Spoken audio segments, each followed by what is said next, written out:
नमस्ते सदा वत्सले मातृभूमि। भाई साहब, अगर मेरा प्रयास अच्छा लगे तो शेयर ज़रूर करिएगा, क्योंकि आज फिर कह रहा हूं कि शेयर करने से खुशियां बढ़ती हैं। पूरा वीडियो देखने वालों का हृदय से आभारी रहूंगा।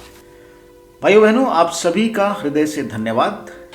इस 19वीं कड़ी तक के सफर में हमने जाना कि इस देश में भाईचारा निभाने वाले शांति दूत किस प्रकार जनसंख्या विस्फोट के साथ आप पर काबिज हो रहे हैं या होना चाहते हैं।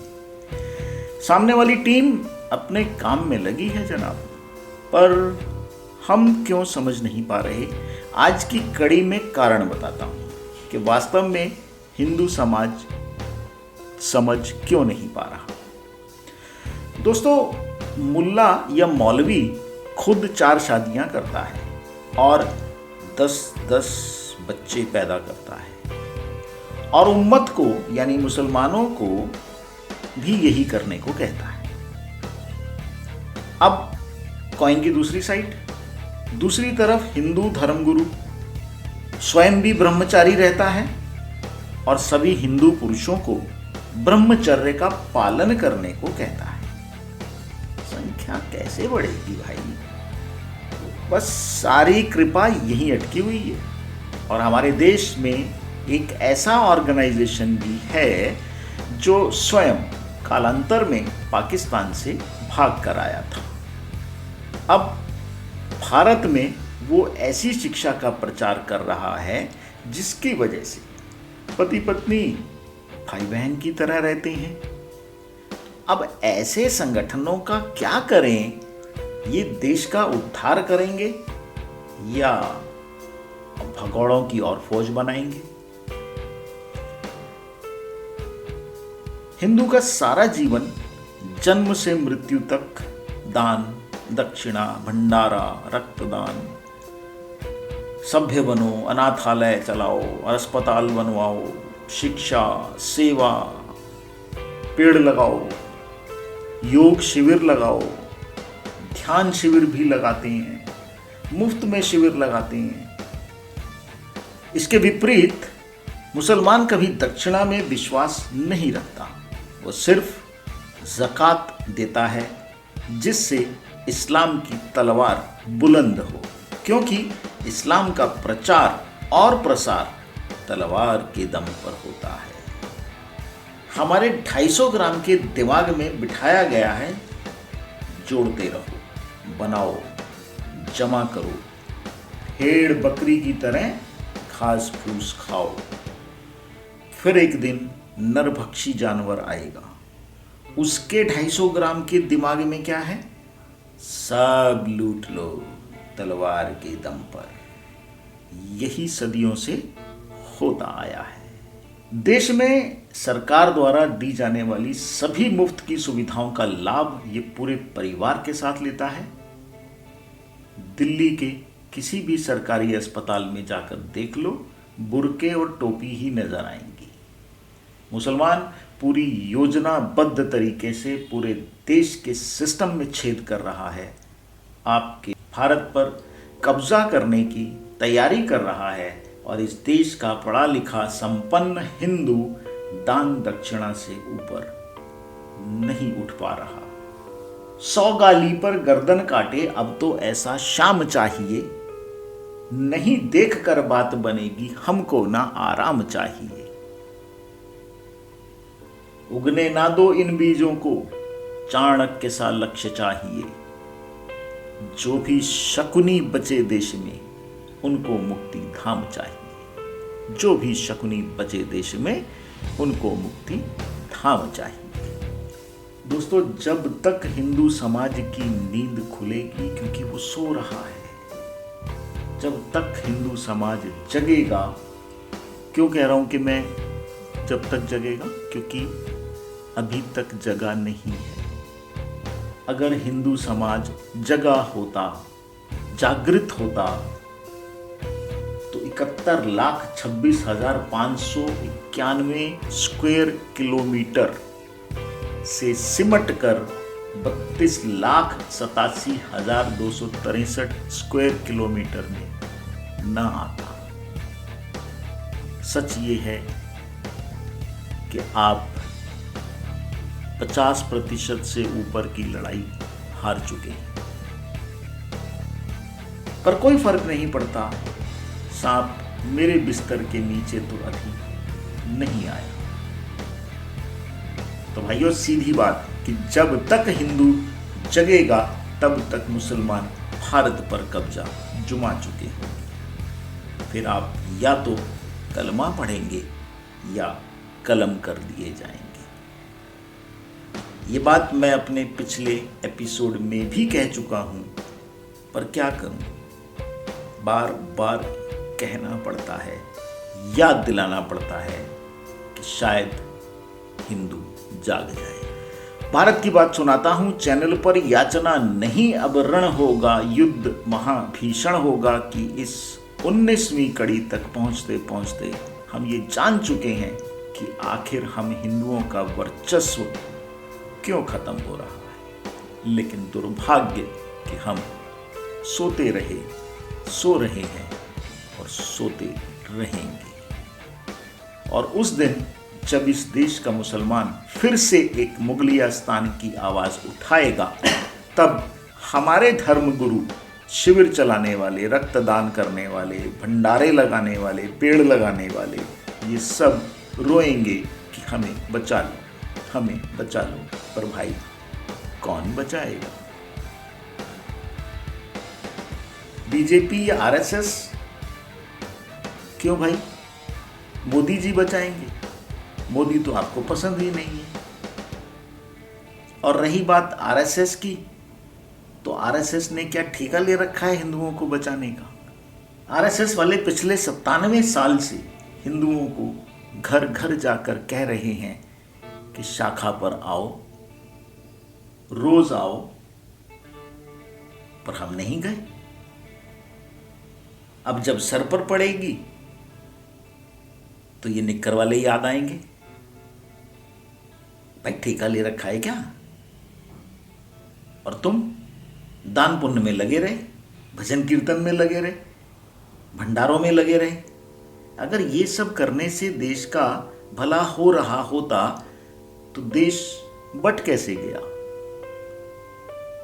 देश के टुकड़े कैसे हो गए?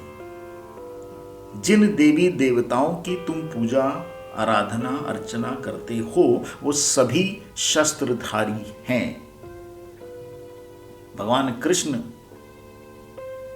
ने भी वक्त आने पर, समय आने पर शस्त्र उठाया था। पर तुम्हारे पास तो डंडा भी नहीं है कुत्ते को भगाने के लिए।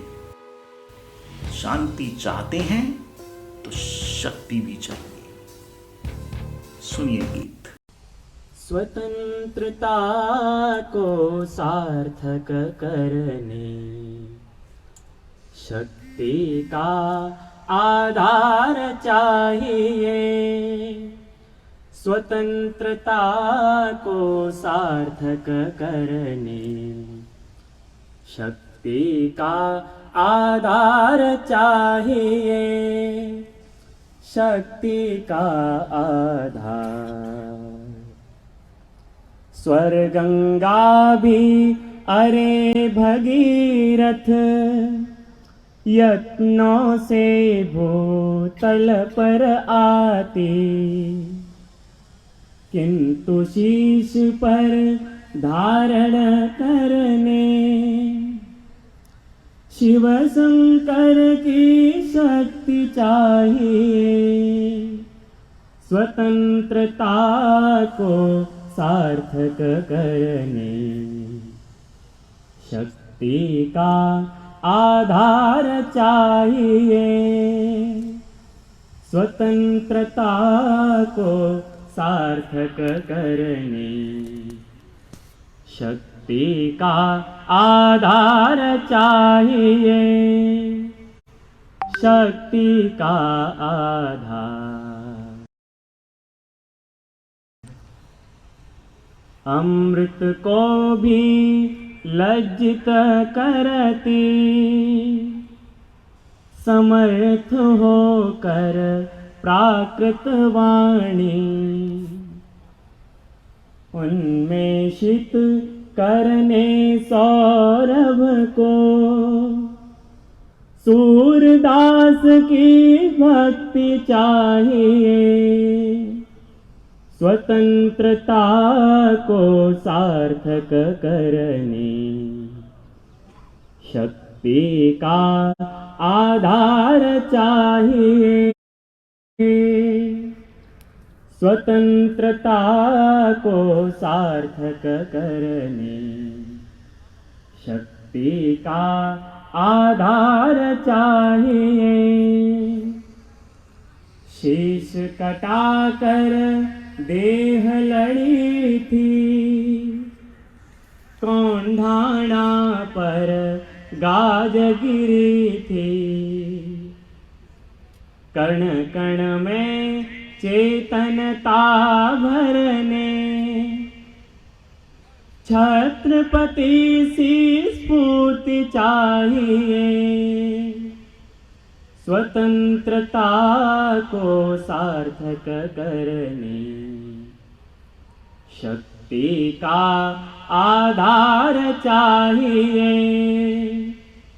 स्वतंत्रता को सार्थक करने, शक्ति का आधार चाहिए, शक्ति का आधार। हिमगिरि शिखरों के कंदर में घुसे पड़े जो नाग भूमि में, उन सर्पों का मर्दन करने, कालियांत की नीति चाहिए, स्वतंत्रता को सार्थक करने, शक्ति का आधार चाहिए, स्वतंत्रता को सार्थक करने, शक्ति का आधार चाहिए, शक्ति का आधार, शक्ति का आधार। भारत के हिंदुओं, यदि बचना चाहते हो तो इस भंडारे दान दक्षिणा से आगे बढ़ो और कमर कस लो और तैयारी करो। भंडारे लगाने हैं तो शस्त्रों की लगाओ, बाकी सब बेकार है। देश तभी बचेगा। ट्रेनिंग देनी है तो ध्यान योग के साथ शस्त्र चलाने की दो। योग के साथ शरीर को सक्षम कैसे बनाना है वो सिखाओ। जरा एक दिन मुर्गे की गर्दन काट कर तो देखो। काट नहीं सकते तो जरा काटने वाले के सामने खड़े होने की हिम्मत दिखाओ। पत्थर फेंकना, गुलेल चलाना, लाठी चलाना, तलवार चलाना, बंदूक चलाना भजन कीर्तन से ज्यादा जरूरी है मेरे दोस्तों, मेरे भाइयों। दोस्तों, कश्मीरी पंडितों के भजन कीर्तन में कोई कमी नहीं रखी। जीवन भर उन्होंने भजन कीर्तन किए। कमी रही तो शस्त्र उठाने में। सीख लो इनसे कुछ। समय ज्यादा नहीं है, क्योंकि याचना नहीं अब रण होगा, युद्ध महाभीषण होगा। रामधारी सिंह दिनकर जी ने कभी नहीं सोचा होगा कि उनकी यह पंक्तियां इस देश के भविष्य की निर्णायक होंगी। दोस्तों, मैंने कहा था इस सीरीज के शुरू में कि बताऊंगा युद्ध कब, कहां और कैसे शुरू होगा, पर सवाल यह है कि आपकी तैयारी क्या है। जिन बंधुओं ने मेरी सीरीज के सभी एपिसोड देखे हैं या देख रहे हैं वो सब समझ जाएंगे। रही बात आपकी, तो आप स्वयं तय करें कि कलमा पढ़ना है या कलम होना है। मेरी गर्दन तो कटेगी, क्योंकि मैं वो मुर्गा हूं जो देश को और हिंदुओं को जगाने का काम कर रहा है। और इतिहास साक्षी है कि जो जन जागरण करता है वो पहले करता है। बल पौरुष के बिना शांति का नारा केवल सपना है। बल पौरुष के बिना शांति का नारा केवल सपना है। शांति वही रख सकते जिनके कफन साथ में अपना है। भारत की बात सुनाता हूं चैनल पर। याचना नहीं अब रण होगा, युद्ध महाभीषण होगा कि इस 19वीं कड़ी को समाप्त करते हुए मैं अपनी वाणी को विराम देता हूं। मेरा प्रयास आपको पसंद आए तो वीडियो शेयर जरूर करें, क्योंकि शेयर करने से खुशियां बढ़ती हैं। आपके कमेंट्स से हमारा उत्साह वर्धन होता है। कृपया ऐसे ही लिखते रहें। अगले मंगलवार रात 9 बजे 20वीं कड़ी देखना ना भूलें और मेरी अगली कड़ी होगी हिजाब। भारत की बात सुनाता हूं। आप सभी का धन्यवाद। नमस्कार। वंदे मातरम।